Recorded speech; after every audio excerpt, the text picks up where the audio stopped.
Certo. Só um minuto.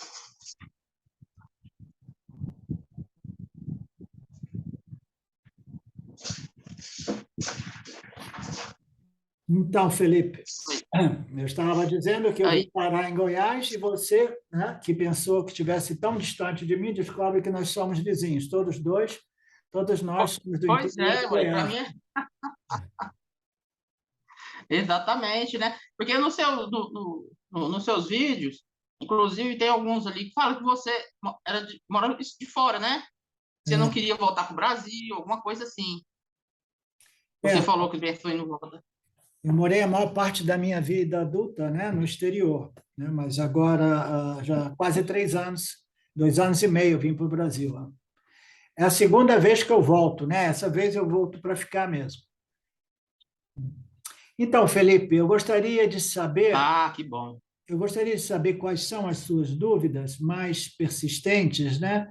De modo que eu possa tentar te ajudar a resolvê-las, né? Porque às vezes a gente, trocando aquelas mensagens, dá um trabalhão enorme para elaborar um conceito Ah, é escrito verdade. e, ao mesmo tempo, sem saber se o Uhum. outro está interpretando do modo que você pretendia, né? Que fosse a mensagem, né? Então dá muita margem para mal entendido. Por isso que eu sugeri que a gente se falasse. É verdade. Uhum. Então eu gostaria de saber quais são aquelas questões, aquelas dúvidas suas, né? Eu iniciaria procurando saber assim, né, um pouco mais sobre você. O que que te trouxe até o Vedanta, né? Porque o Vedanta é uma ciência, Sim. a ciência da realidade, a ciência da consciência, existência, que não tem muito apelo no mundo, no mundo da espiritualidade, né? Uhum. É verdade. É verdade. Olha, eu sou espírita, kardecista há mais de 10 anos, mais de 12 anos, né? Frequentador e tal. Mas eu sempre tive muito curioso, principalmente com relação a questões assim, existenciais mesmo. Por exemplo, por que eu existo? Por que existe eu? Hum. Né? Aí, e como eu leio muito, né? A doutrina do Anatman, do budismo, me chamou muita atenção. Não existe um eu. Na verdade, não existe um ego, né? Não existe um ego. O que quer dizer é isso, né? E eu estudei budismo aí por uns 2, 3 anos, né? Então fez total sentido para mim, de muitas coisas, né? O vazio dos cinco agregados, aquela questão, né? Do vazio, do shunyata, né? Só que estava faltando alguma coisa, né? Uma coisa óbvia que eles não incluíram, que é a consciência, né? Não a consciência do ouvido, a consciência do paladar que eles falam, mas a consciência, o senso de vivência. Eu sou, né? Mas eu entendo muito bem. Aí foi quando, né, eu descobri, né, o Vedanta. Já sabia que o Vedanta ele se aproxima muito de algumas escolas budistas, aproximou depois de né, depois do Shankaracharya, período de Shankaracharya, quando ele elaborou o Advaita Vedanta, né, aproximou muito do budismo, e eu comecei a estudar o Vedanta. Aí eu deixei o budismo e comecei a estudar o Vedanta. Aí fez muito mais sentido ainda, né? Então, eu tenho esse senso, assim, de que não existe um eu, um ego mesmo. Realmente não existe. É um pensamento. Que eu tenho uma essência própria, separada do universo. Eu tenho uma essência própria. E essas questões das religiões ocidentais, do cristianismo em si, de condenação eterna, nunca fez sentido para mim. Então, eu sempre tive uma relação, um sentimento de que a gente faz parte, vamos dizer assim, a gente faz parte desse todo. E o todo somos nós mesmos, Hum. né? Então, quando eu comecei a ver as escrituras do Vedanta, algumas, então começou a fazer bem sentido, né? Bem total sentido. E eu não pude mais negar, né? Já comecei a fazer meditação, né? Algumas práticas lá do budismo, que eu ainda utilizo algumas de meditação também, e ter uns insights também interessantes. Então, aí eu comecei a procurar na internet professores, né? Vedanta. para poder tirar algumas dúvidas, né? E eu comecei a ler agora, ultimamente, né? O livro, inclusive, que você recomendou, estou no final dele, do James Schwartz, né? A Essência da Iluminação, e eu estou acompanhando agora o seu webinário Vedanta, né? O, os vídeos do webinário Vedanta, né? Bem como outros aí. Como eu tenho uma escala de trabalho que me favorece ao estudo, e eu gosto de ler, então, que eu sou plantonista, né? Eu trabalho 24 horas por 72, então eu fico 3 dias de folga. Então, eu leio muito nesse período, Entendi. né? Então, aí, essas coisas, então fez muito sentido para mim. Então, eu não pude mais negar a realidade, né, O dessa que, o que, consciência que- viva. segundo a sua percepção, compreensão, o que distingue o Vedanta do budismo? Olha, são maneiras de explicar a questão da existência do ego, né? Ambos reconhecem que a essência da iluminação está na extinção do ego, do orgulho e do egoísmo, né? Assim como o espiritismo também, só que o espiritismo é dualista. E como naquela época do Buda estava muito em voga a questão de castas, então ele teve que fazer uma doutrina realmente bem severa mesmo. Olha, vamos esquecer tudo, não existe essência pessoal, é um vazio, o vazio para chegar à iluminação. Essa questão da falta de essência própria. A minha essência, vamos dizer, é a mesma que a sua de qualquer coisa que exista no universo. Então, ele não abordava essa questão do Atman, até para diferenciar um pouco do hinduísmo, que naquela efervescência religiosa, né, na época do Buda, estava muito confusa.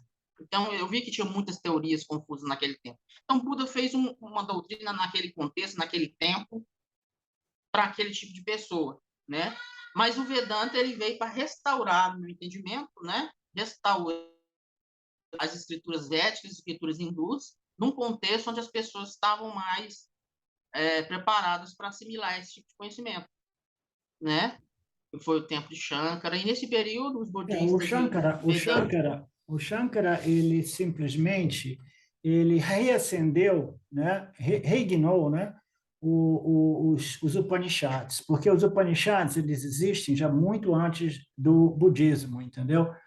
E o Uhum, Shankaracharya, que veio há 1.300 anos atrás, ele veio, né, para fazer uma disputa contra essa ideologia, né, do budismo, né, que pregava praticamente o ser como não ser, como vazio, né, como a nulidade, né, que é a ausência de tudo, né, que de diversos ângulos pode até incluir a ausência da existência realmente, porque o eu tá sobreposto na existência, mas esse eu que nós experimentamos, o eu humano, né, é um reflexo do eu. Né? Então, fundamentalmente, a diferença entre os Upanishads e o budismo, que foi uma derivação, porque os Upanishads, o Buda, naquele tempo, ele já sabia da filosofia Upanishádica, dos Vedas, e como você explicou muito bem, ele se rebelou contra o status quo, como muitos outros fizeram num passado mais recente, entendeu? Então, ele se rebelando, ele colocou, né, que a realidade é a nulidade, é o vazio, né, é a ausência realmente mesmo de fenômeno. E aí ele começou a canalizar o pessoal mais na linha do Nirvikalpa Samadhi, a ideia de que a iluminação seja a ausência de fenômeno, a ausência da dualidade sujeito-objeto de experiência. Sujeito e objeto de experiência é a dualidade primordial. exato. Né? Então, quando a gente diz que você tem que entrar num estado no qual, o Turiya, né, que foi apresentado depois como um estado, no estado no qual você desaparece, entendeu? E experimenta a ausência de fenômeno, a ausência de objeto, você está simplesmente, né, indicando o caminho do Nirvikalpa Samadhi, que é o caminho eterno, né? O caminho dos yogis, né? Que sempre adotaram a iluminação como o Samadhi absoluto, o Nirvikalpa Samadhi. O Vedanta ele não dá importância a essa experiência de meditação profunda que conduz, né, que empurra as pessoas, né, quase que involuntariamente, né, a um estado de Nirvikalpa Samadhi. Eu chamo ele de um apagão, né? Então, esse apagão, ele ocorre, mas o Vedanta não dá muita importância ao Nirvikalpa Samadhi. O Vedanta dá importância a uma mente purificada que pode requerer muitas práticas, até mesmo de meditação, mas de samadhi. Não sei se você ouviu e conheceu a vida de Ramana Maharaj. Ramana Maharaj, ele tinha vivido ele viveu através de muito Nirvikalpa Samadhi, e mais tarde, porque eu fui discípulo também do Papaji, eu fiquei 3 anos lá em Lucknow. E o Papaji contava muita história para a gente a respeito daquelas coisas que ele presenciou lá no ashram de Tiruvannamalai, no ashram do Arunachala, né? do Ramana Maharaj. E, entre outras coisas, as pessoas chegavam lá, sentavam na presença de Bhagwan, né? do Ramana Maharaj, e elas tinham uma tendência enorme, né? Aquelas que já tinham uma Vasana por... Peraí que cortou aqui. Tá. Alô? Alô? Tá me ouvindo? Alô? Alô? Alô, voltou a conexão. Voltou. Deixa, você me permite, me permite, eu esqueci de pegar um copo d'água, senão minha garganta fica seca. Tá só um minutinho, 10 segundos. Vou pegar para mim também, aproveita.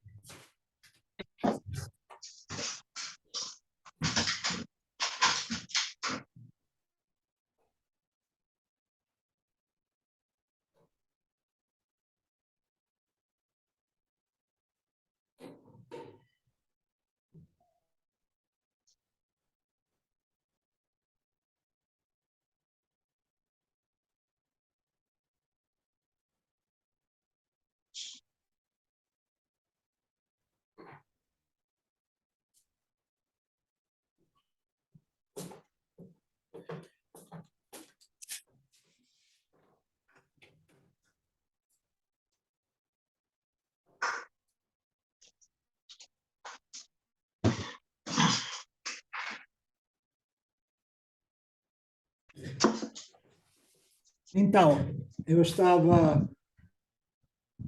Só um minuto.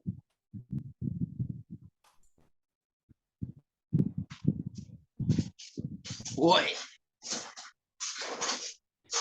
Eu estava falando, Felipe, sobre... Então, já está falando. Estava falando sobre o Ramana Maharaj em conexão com Punjabi, né, que era o Papaji, e as histórias que Papaji nos contava, né? Entre elas, o fato de que as pessoas, já com essa inclinação para o Samadhi, elas entravam muito frequentemente num estado de Nirvikalpa Samadhi, ali sentado por horas e horas na presença de Ramana Maharaj. E o Ramana Maharaj costumava dizer de não entrar no apagão. Ele dizia, não, isso aí é parecido com sono, é o sono autoinduzido, né? Você vai desenvolvendo este silêncio, essa paz, aí, de repente, a ausência de objetos de experiência, né? Aí você vai entrando naquele silêncio profundo, de repente, na ausência de objeto, o sujeito também desaparece. Ele dizia, não entra, porque você precisa permanecer alerta, entendeu? Com o intelecto alerta, né? Porém, muito, muito satívico, né? Muito, muito purificado, de modo que se possa fazer esta autoinvestigação e descobrir o que é o eu. Quem sou eu? Né? O que é esse eu? O que é a sua busca? Né? Você é jovem, você já nasceu com essa busca, já vem provavelmente de nascimentos anteriores. Né? O que é esse eu? O que é esta mente? O que é essa consciência? Né? Então, como você disse no início, Sim. o eu não existe, embora ele aparentemente exista, né? O ego não existe, mas ele parece existir como uma entidade, né? É limitada pela construção corpo-mente, mas na verdade só existe um eu.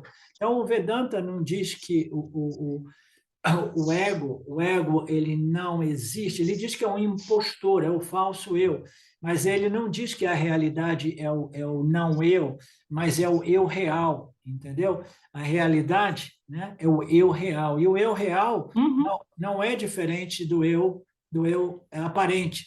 O eu aparente, e a analogia mais importante do Vedanta para descrever a diferença entre o eu real e o eu aparente, é que o eu é a consciência pura, né? Que não é uma entidade experiencial, mas é consciência e existência infinitamente não limitada, que sempre que ela pervade, ou que ela, né, ela sustenta um corpo sutil nesses objetos sencientes chamados os jivas, né, ela produz essa consciência secundária, essa consciência refletida, essa consciência humana. Uhum. Então, o Vedanta ele vai levar a gente, através de análises fundadas numa lógica, num exame de lógica das nossas experiências não devidamente examinadas, né, sob a luz dos ensinamentos, até que a gente compreenda que o eu refletido é, em realidade, em sua essência,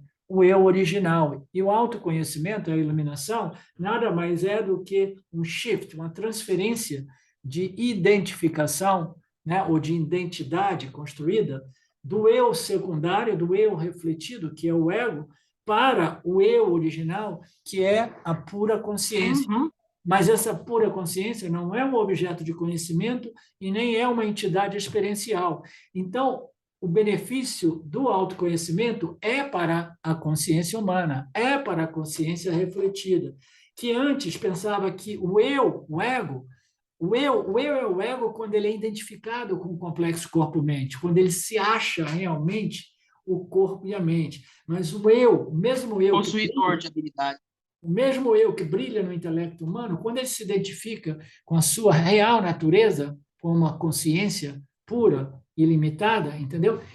A gente pode dizer que ele já não é o ego, mas ele é Brahman, entendeu? Muito embora ele esteja manifesto através do ego, que é este reflexo que ocorre, mas já Aí não está mais refletido no corpo sutil. profetia não gosta, mas já não mais operado por essa ignorância cósmica que o compele a se definir como o corpo-mente, entendeu? Então, o que é o Yanni? O que é o realizado? É aquele que sabe o que é, muito embora ele saiba através do reflexo daquilo que ele é, entendeu? Ele sabe até através deste intelecto, que é um reflexo do eu original, e esse reflexo ele já não é mais um ego sob o efeito da ignorância universal, chamada avidya. Uhum. É um ego, digamos assim, é um intelecto, é uma entidade que vê que o Jiva não é realmente o Jiva é Paramatma, Jiva Atma é Paramatma, né? Tatvamasi, Aham Brahmasmi, Tatvamasi, Jiva Atma é Paramatma, né? Então, é somente isso que ocorre em termos de distinções ou diferenças, né? E o budismo ele coloca a realidade como a nulidade ou vazio, como se o absoluto, né, fosse um total vazio, né? E o Vedanta ele apresenta o absoluto, a realidade absoluta, como a plenitude, não o vazio. Então, o ser que nós somos é Só que tem isso. Só que tem algumas escolas budistas, né, que surgiu depois no Tibete e também na Índia, do Tathagata Garbha. Não sei se você já ouviu falar eu já ouvi falar, nessa, mas né? eu nunca me Que aprofundei. Né? tudo é vazio, menos o Tathagata Garbha. Esse Tathagata Garbha, o corpo búdico, é semelhante a Brahman. Eles só mudaram o termo, né? Tudo é vazio. A única realidade é o corpo búdico, Tathagata Garbha, aquilo que é impuro. Então, é a nossa essência. Então, em certo sentido, o budismo tem essa questão de essência também. Restaurou também. E eu compreendo perfeitamente essa questão do Advaita Vedanta, né? E eu compreendo perfeitamente por que eles falam que nada é essência. Eles também não fazem essa distinção entre sujeito e objeto, ou seja, o objeto que eu discrimino é a mesma coisa que o meu. Não tem como dividir eu e o objeto que discriminação, né? É uma coisa só. Então, essas coisas muito faz sentido. Por exemplo, esse copo existe, né? Em Maia ele existe, mas, né? Na convenção, né? Mas não existe copo de verdade, uma essência de copo, né? Da mesma forma, não existe uma essência de Filipe. Não existe. É uma construção mental vinda da ignorância, de marcas mentais, de vazanas, né? de sânskaras, vasanas, e com isso, que eu entendo, né? Com essas marcas mentais, com essas vasanas, vai se criando o corpo físico também. E o complexo corpo e mente, que é derivado dessas vasanas, dessas tendências, né? Dessa identificação com o inconsciente, dessa identificação com o corpo sutil, dessa identificação com o corpo causal. Perfeito. Até aí eu entendo, né? Que não há uma essência própria. Nós somos como personagem no palco de Brahman, vamos dizer assim, o Não, palco da então, consciência. a sua compreensão, né, e é natural que seja assim, ainda precisa de melhoramentos e correções, entendeu? Porque quando você diz que só existe o vazio com exceção de um princípio, né, que você diz que é idêntico a Brahman, né? Então, quando a gente diz Brahman no Vedanta, quando a gente chega em Brahman, a gente já não fala em Brahman em termos dualísticos, eu e Brahman. A gente fala em termos eu sou o Brahman. Então, o que é o Brahman? O Brahman é Sat Chit, é consciência e existência. É a consciência que produz, né, que concede, né, a inteligência que projeta esse universo, e a existência que também concede a existência a todos os objetos existentes, né? Então, o que é o vazio? O vazio é a ausência de objetos, mas o universo, sempre que manifesto, ele é constituído de uma infinidade de objetos, todos eles configurados a partir das 3 energias e dos 5 elementos sutis. Pum! O universo é cheio de pluralidade, ele não é vazio. O vazio se refere a um estado mental em profunda meditação, no qual a mente se esvazia de impressões. Ela já está fechada, ela está contemplando, meditando, as impressões, objetos a nível sutil desaparecem, aí existe o espaço mental de vazio. Mas esse espaço mental de vazio, ele não é realmente a realidade, é simplesmente a ausência de objetos sutis, ausência de impressões mentais emocionais, ok? Exato. Então não tem nada, então só tem o observador. Então, Ok. quando ocorre a meditação profunda, às vezes o meditador desaparece. Quando desaparece, entendeu? Aí o Nisargadatta Maharaj também dizia a mesma coisa. Então você foi para o absoluto, entendeu? Então o absoluto, isso ainda reforça mais ainda a ideia de que o absoluto é a ausência de fenômeno-objeto, entendeu? É a ausência de objetos e a ausência até do sujeito. Este é o absoluto. Mas o Vedanta nunca aceitou e nunca apresentou esse conceito.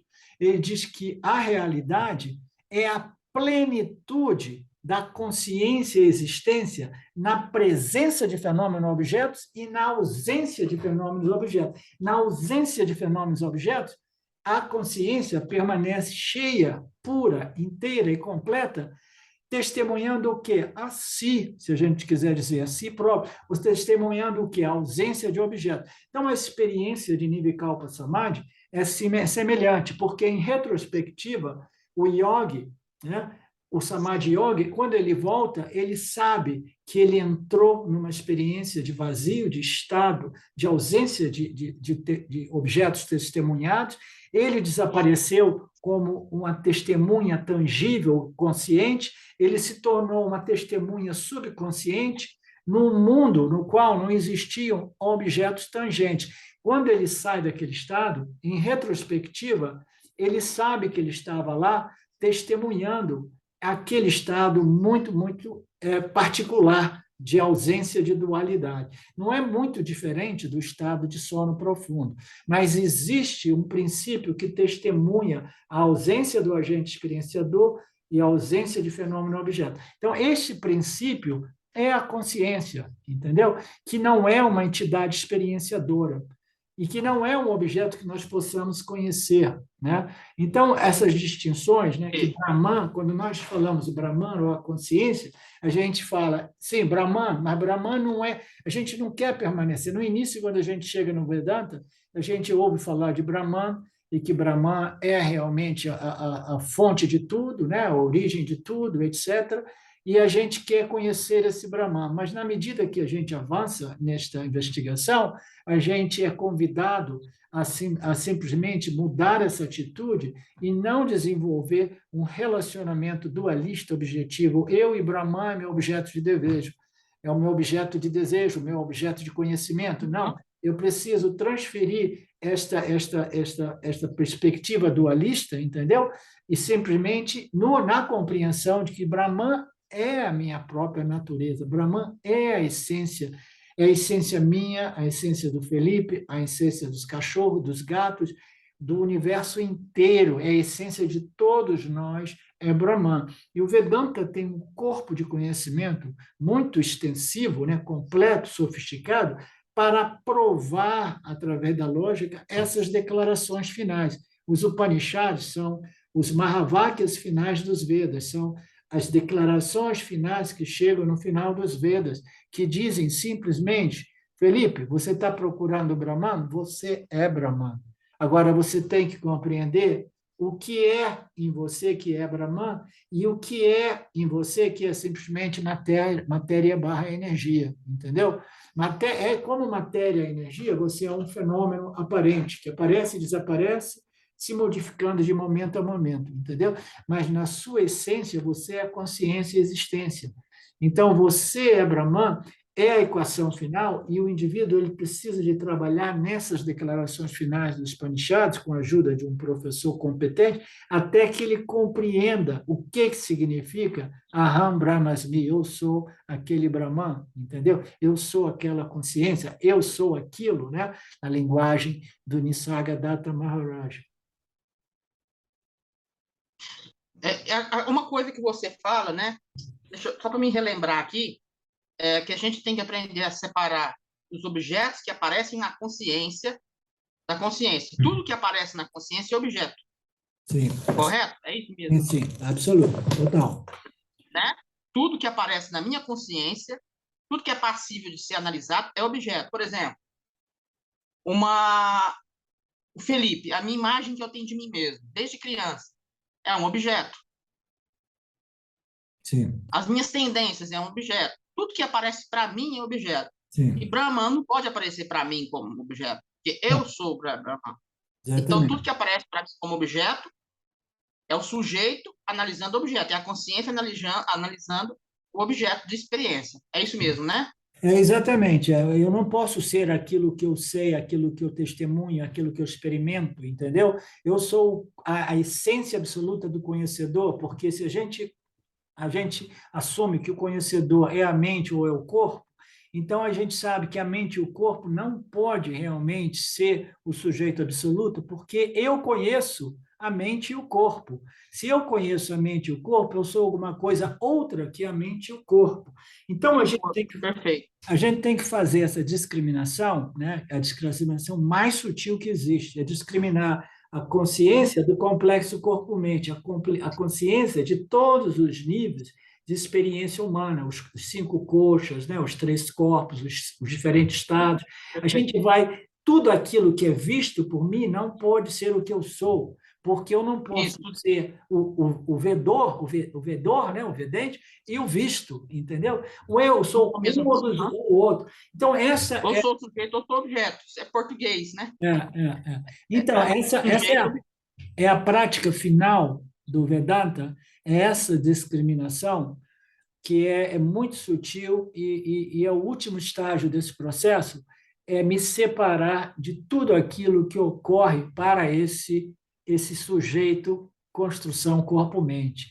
Eu não sou as minhas experiências. Agora, as experiências que afetam a mente e o corpo não me afetam, porque eu vejo as experiências e eu vejo o corpo-mente, que é o instrumento através do qual eu experimento o que eu experimento, entendeu? Então, eu vejo as experiências, eu conheço as experiências, eu conheço o corpo-mente através do qual eu tenho experiências, portanto, eu não sou as minhas experiências e eu não sou o meu instrumento primário de experiência, que é o corpo-mente. Então, essa é uma discriminação muito sutil. E depois, quando a gente vai nas profundezas do silêncio, fazendo essa meditação interior, né? Essa contemplação, aí você começa a encontrar o quê? Você começa a encontrar o vazio, o nada, entendeu? E aí, na mente do buscador, muito comumente, ele fala, ok, eu não sou nenhum objeto, mas agora apareceu o nada, então eu sou o nada. Mas, de novo, Felipe, eu não posso ser aquele que vê o nada e o nada ao mesmo tempo, eu tenho que escolher um dos dois, né? Porque eu não posso ser aquilo que eu vejo. A máquina fotográfica, ela faz uma foto, mas ela nunca aparece nas fotografias, entendeu? Porque ela é aquilo que faz a fotografia, jamais sendo fotografada. A consciência, entendeu? Ela jamais vai ser o vazio, porque o vazio ocorre dentro do âmbito desta consciência, que depois vem, cria uma filosofia dizendo que eu sou o vazio. Não, você é a luz da consciência na qual a compreensão eu sou o vazio ocorreu, mas é equivocada, porque você, como a luz da consciência, jamais pode ser definida como isso ou aquilo, entendeu? Porque você é livre de qualquer atributo ou qualidade, entendeu? Se você quiser dizer alguma coisa, você pode dizer assim, eu sou a consciência plena, né? Eu sou a existência plena. Uhum. Exato. Agora, deixa eu aproveitar para ir naquelas questões que a gente estava falando, que eu fiquei na dúvida. De posse desses conhecimentos, né, que parece que a gente está falando, se entendendo, né, eu entendo um pouco disso, eu fiz aquela pergunta para o senhor, né, num ser iluminado, vamos considerar um ser iluminado,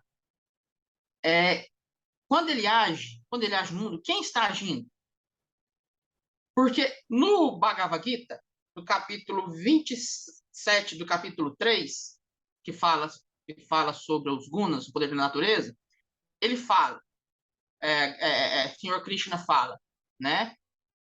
Quem age é as forças da natureza. E o homem ignorante diz, eu sou. Né? Ou seja, quem age são os gunas. A ação, quem age, quando ele age, são os gunas agindo. Não tem ninguém agindo ali, uma pessoa agindo. É apenas um complexo corpo e mente que acha que é uma pessoa agindo. Então ele faz as coisas achando que eu sou o fazedor. Mas, na verdade, é a natureza agindo através dele. Aí, por isso que eu perguntei. Então, aí eu sei a diferença dos gunas, assim, dos três gunas, né? Por isso que eu perguntei, um ser comum, quando ele faz alguma coisa, pode-se dizer que é os gunas fazendo? Quando ele escolhe alguma coisa para comer, quando ele escolhe alguma coisa, um lugar para viajar, quando ele faz alguma coisa, quando ele vai trabalhar, quando ele faz uma escolha pessoal, um carro, é os gunas escolhendo, é os gunas fazendo, já que não tem nenhuma pessoa. Sim. Então, a gente precisa de... A dificuldade de estudar o Vedanta sem ser guiado por um professor competente é porque, dependendo do contexto, dependendo do ângulo, entendeu? A gente pode ver enormes contradições aparentes, entendeu? Aparentes contradições, tá? Então, quando naquele capítulo do Gita ele fala que o ego, o eu, é um impostor, ele rouba os atributos que pertencem aos gunas, em outras palavras, a Ishvara, tudo que existe, existe devido aos fatores, né, do campo que permitem a este complexo mente pensar, decidir e agir. Então, o agente que pensa e determina, escolhe e age, ele exclui toda a totalidade de outros fatores. Em outras palavras, os gunas é uma representação, aí neste caso, de uma infinidade de outros fatores. Tá? Nós chamamos de Ishvara ou Daivan, a totalidade de fatores.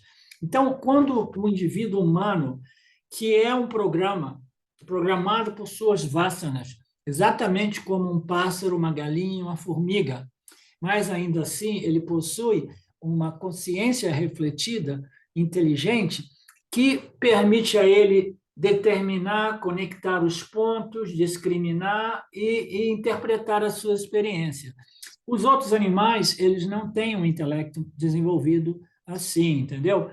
Então, a gente não vê o satsang de Vedanta entre as minhas galinhas aqui, por exemplo, entendeu? Então, eles não têm, né? Eles são programas, eles são governados por suas vasanas no corpo causal diretamente que compele. Então, os gunas governam esses animais em automático. Eles seguem aquelas naturezas deles, entendeu? O tio come os meus pintinhos, ele vem Uhum. comer os ovos. Não tem jeito de eu modificar a natureza desses bichos, entendeu? Cada um segue a sua natureza Ele gônica. já nasce sabendo isso. É programado para agir exatamente Uhum. segundo a sua No natureza. caso, Então, o ser e humano, no caso do ser humano? ele nasce como um organismo biológico, orgânico, né, chamado o ser humano. É um animal humano que, de qualquer modo, desenvolveu uma inteligência superior que permite a ele interpretar as suas experiências, ok? Os seus contatos, e desenvolver uma certa compreensão de como agir. O problema do ser humano é enorme, Felipe, porque os outros animais eles não possuem este famoso livre-arbítrio, uma capacidade inteligente de interpretar as suas interações, eles respondem em automático, intuitivamente, né? O ser humano, com essa inteligência, com esse livre-arbítrio, ele paga um preço monstruoso. É o preço de que ele começa a interpretar as experiências e vai desenvolvendo vasanas que são fundadas em gostos e desgostos. Aí ele começa a querer somente as experiências que lhe dão prazer e evitar as experiências que lhe causam dor, né? Aí, nessa busca de experiências favoráveis, ele e a rejeição das outras experiências menos favoráveis, ele começa a desequilibrar o equilíbrio do campo, ele começa a violar uns princípios universais, umas leis universais do Dharma. Então, neste capítulo, o Lord Cristo, o Senhor Cristo, está querendo explicar que o fazedor é o ego. O ego, ele se sente um fazedor, entendeu? Porque ele é um impostor, ele não leva em conta uma infinidade de outros fatores, inclusive os pranas, os nossos sistemas fisiológicos autônomos que permitem a gente agir, sem os quais nós não conseguiríamos fazer nada, entendeu? Então, existe uma infinidade de fatores internos, externos, que corroboram para que o fazedor faça. O fazedor pensa, decida e faça. E o fazedor exclui todos os outros. Então, alguns ensinamentos vão bater forte no ponto de que não existe fazedor. Ok, por quê?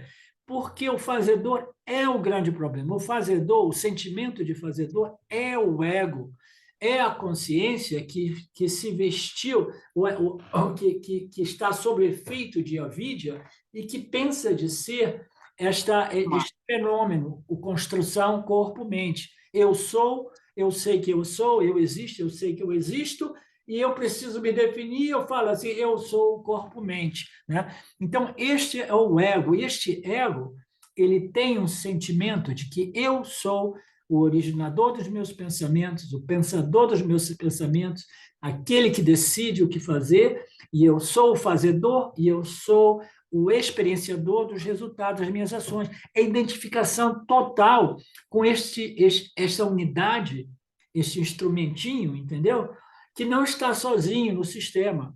Ele é operado por uma infinidade de outros fatores, como você disse, as vasanas, os gunas, Ishwara, o karma, o paravada karma, tem uma infinidade de fatores. E ainda assim, ele exclui tudo e diz assim, não, eu sou o cara, né? Então, a maturidade espiritual, ela vai Uhum. começar a confrontar o ego e dizer assim, você é um impostor, você está roubando coisas que não pertencem a você. Então, o que pertence ao Jiva quando você diz o Jiva é um fazedor ou não é um fazedor?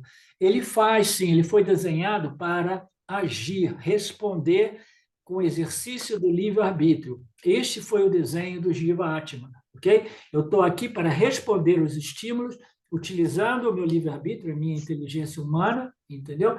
E eu ajo, né, de um tal modo que eu possa extrair mais compreensão, mais conhecimento, mais sabedoria e crescer, evolver como alma individual. Então, este é o jogo da vida.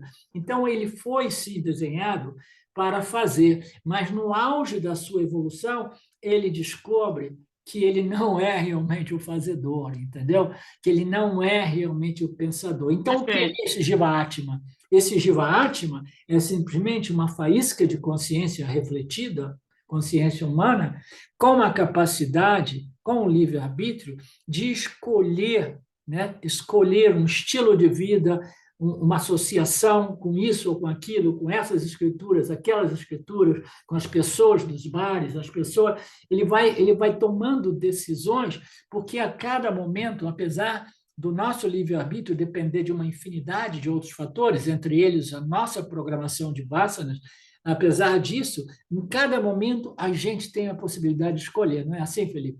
A cada momento a gente pode fazer uma escolha Exato. que me eleva ou que me declina espiritualmente, entendeu? Ou mentalmente, ou psicologicamente. A cada momento a gente tem essa. Uhum.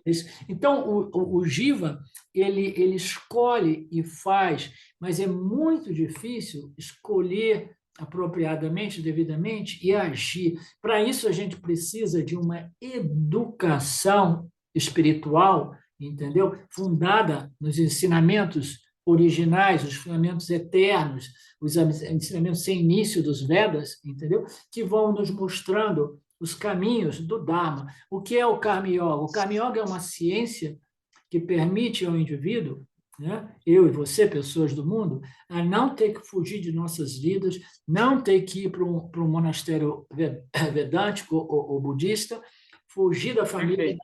vivendo na família, vivendo no trabalho, eu vou me conduzindo sob a luz dos ensinamentos de Karma Yoga e de Dharma Yoga, entendeu? De modo que eu Uhum. vou respondendo em harmonia com os outros seres, em harmonia com os outros, com o meio ambiente, entendeu? Com harmonia com tudo, entendeu? Vou me Com o campo dármico, né? me harmonizando com o Dharma, me harmonizando com esses princípios cósmicos, esses princípios de Ishvara, né, de Deus, né, essas leis de Deus, porque a gente sabe, se a gente se harmoniza com esses princípios cósmicos, a gente não experimenta muitos conflitos, entendeu? Conflitos kármicos. Por quê? Exato, sim, sim. A gente está harmonizado, a gente, né, eu estou em paz comigo, em paz com os outros, em paz com o meu ambiente, eu estou evitando, né, karmas excessivos ou karmas inadequados, entendeu? E tendo que lidar menos e menos com conflitos kármicos. Então, a gente vai aprendendo a viver conformado ou alinhado ou harmonizado com as leis do Dharma. E o budismo falava muito sobre o Dharma, falava sobre todas aquelas normas de condutas, né, de modo que a gente possa viver uma vida equilibrada, uma vida bem balançada, né, e propícia, né, a este processo de refinamento, ou refinação, ou purificação, né, da mente. Perfeito, perfeito. Mas quando o Jiva faz uma escolha, qualquer coisa, quando o Jiva faz uma escolha, seja ela dármica ou não, sempre é o ego que faz. Não, pode-se dizer que sim? Sempre é o ego. Quando o Jiva faz uma ação, sempre é o ego que faz. Mesmo ele estando sob influência mais da guna sátiva ou da guna, né, tamas ou rajas, né? Deixa eu dar um exemplo. Eu entendi assim o processo de construção do ser humano, dos jivas em geral. Primeiro existiu o Brahman. Para criar os jivas, né? Vamos começar lá da matéria bruta, né? Deus, né, se fez o Ishvara, Brahman se fez Ishvara, e Ishvara tamasificou através da sua energia, né, na pedra, vamos dizer assim, né? Com o passar dos séculos, os seres a consciência vai ficando cada vez mais clara nos seres vivos. Eu vou dar uma comparação. Vamos imaginar várias lâmpadas, bulbos. Um bulbo, lâmpada escuro, outros mais claros. Essa escuridão da lâmpada, cada vez, quanto mais ela é escura, ela é tamásica, né? Mas vamos supor que a energia sempre é a mesma, é 320 volts. Mas vamos imaginar que colocamos essa lâmpada escura numa energia de 220 volts, ela vai gerar luz? Não vai gerar, quase não vai gerar, porque ela é escura. Ela não está refletindo a luz ainda, embora a luz esteja lá. A partir do momento que eu vou clareando as lâmpadas e colocando, as lâmpadas elas vão ficando cada vez mais brilhosas, né? De acordo com o bulbo. Quanto mais claro o bulbo, a lâmpada, né? Mais expressão da luz vai ter, mais expressão do Purusha, vamos dizer assim, do Atman, ele vai ter. Vamos dizer que um ser iluminado, né, é aquela lâmpada com máxima expressão, mas ainda tem um bulbo. O que é o bulbo? É o complexo corpo e mente. Mas agora o complexo corpo e mente, ele está, vamos dizer assim, transparente à luz do Atman, transparente à luz do Purusha. A Shakti, vamos dizer assim, que emana do Purusha, né? Não é que era mais nos outras lâmpadas. Acontece que as outras lâmpadas estavam mais escuras, mas elas, né, estavam mais escuras, não estava passando luz. Agora, com esse bulbo mais claro, a transparência do Atman fica na sua máxima transparência. Então, aí eu entendi assim que o ser iluminado, né, mesmo tendo o complexo corpo e mente, né, essa expressão da luz de Atman, ela emana na sua maior potencialidade, né, através da guna sátiva. É por isso que eu fiz aquela pergunta, eu fiquei assim, os gunas nunca vão deixar de operar, mesmo uma pessoa iluminada. É isso? Eu posso ter É esse entendimento? exatamente como eu respondi para você. O Yanni, aquele que sabe, né, o que ele é, né, aquele que se realizou a sua real identidade, né, ele, como construção corpo-mente, ele é condicionado por uma proporção bem maior de Sattva Guna do que o Agnani, né, o não realizado. O não realizado, ele experimenta muito mais rajas e tamas, porque a auto-ignorância o compele a correr atrás de coisas para se resolver, o corre-corre do samsara. E Uhum. aquilo desenvolve rajas e tamas. O Yanni, sabendo que ele já é purna, que ele já é a plenitude, que ele é satisfeito, porque ele é um sem um segundo, ele é a consciência, a existência plena, não dual, então aquele conhecimento vai queimando essas ignorâncias, essas vasanas, entendeu? Ignorantes. Então, ele desenvolve naturalmente menos rajas e tamas e mais sátiva. Então, isso faz dele uma pessoa mais sábia, mais capaz de fazer uma leitura do campo, entendeu? E mais equilibrada, né? E mais luminosa, né? Mas é muito mais sábio em geral, né? Ele é mais sábio do que os outros, tá? É por isso que os yanis, os professores, assim, autorrealizados, as pessoas que percebem que têm essa sensibilidade os respeitam, porque percebem que existe uma sabedoria a mais. Essa sabedoria, que é independente do autoconhecimento, é uma sabedoria de como lidar, como interagir com o mundo, etc. Essa sabedoria, sendo notável, é notável somente para as pessoas mais sensíveis. Então, qualquer pessoa mais sensível, ela tem um respeito por as pessoas sábias, né? Então, a pessoa sábia é aquela que sabe o que ela é, e sabendo o que ela tem mais sátiva, e aí ela faz uma leitura dos fenômenos de Mitya, né? Mas menos sujeita a erros, entendeu?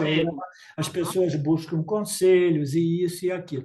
Então, mas isso tudo significa que o corpo sutil do Yanni, ele reflete essa consciência pura de modo, como você disse, como uma luz mais limpa, né? Ou como um espelho sem poeira que reflete a luz original, tá? Então, isto é um fato, né?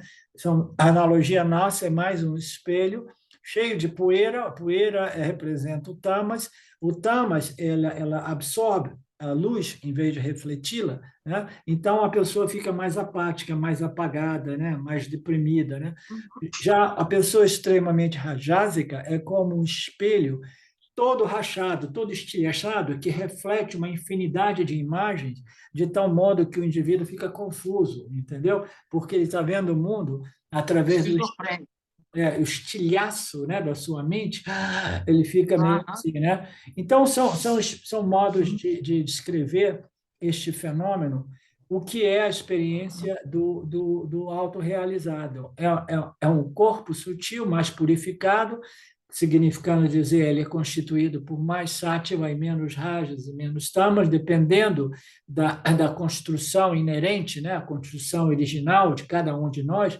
Existem Mahatmas, existem grandes professores autorrealizados que, por natureza, eram mais rajásicos, e tem outros que, por natureza, eram mais tamásicos. Então, eles se realizam e aquelas proporções, mais ou menos, elas são respeitadas, entendeu? Porque a natureza secundária é este aparato que irá refletir ou brilhar com a consciência, né? Então, tem um pouco da origem, né, do print-out, né, da construção de cada um de nós que é diferente, né? Por isso que você não encontra nenhum autorrealizado que seja exatamente idêntico ao outro em termos de tendências únicas, né? Porque as configurações, as proporções são sempre diferentes. Mas, em geral, o autoconhecimento ele reduz a produção de rajas e tamas, porque o rajas é produzido através de desejos. E o autoiluminado, ele resolveu um desejo, que era o autoconhecimento, que liquidou com quase todos os outros desejos. Ele se alimenta dos outros desejos, entendeu? Você vai. Uhum. Então, ele acabou com os desejos, a maior parte dos desejos, né? Então, ele não tem muitos rajas operando mais. E os tamas já foram resolvidos até antes mesmo, entendeu? Porque uma mente tamásica é uma mente que, primeiramente, tem que ser convertida numa mente rajásica, de tal modo que aquela apatia, aquela falta de vontade, né? Aquela desinteresse pela vida e muito menos pelo crescimento, possa ser ultrapassado, né? E a gente precisa de uma certa energia para ultrapassar esse bloco sólido de tamas, né? Então, o autorrealizado, ele Uhum. tem poucas tamas, menos rajas, né? E, naturalmente, ele tem... Mas tudo isso é relativo, porque na hora de dormir, o indivíduo ele quer tamas, e na hora de dormir, se o autorrealizado for indiano, se ele tiver acostumado ao fazer aquela soneca na tarde por 2, 3 horas, ele vai precisar de tamas para fazer aquela soneca também, né? O que não é o caso de todos os indianos, né? Conheci indianos que trabalhavam 15, 18 horas por dia, como o Swami Shimayananda, né?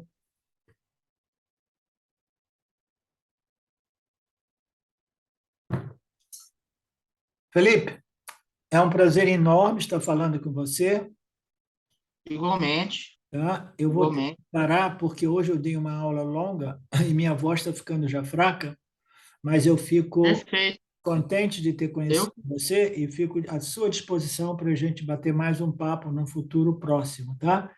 E eu que agradeço profundamente essa oportunidade.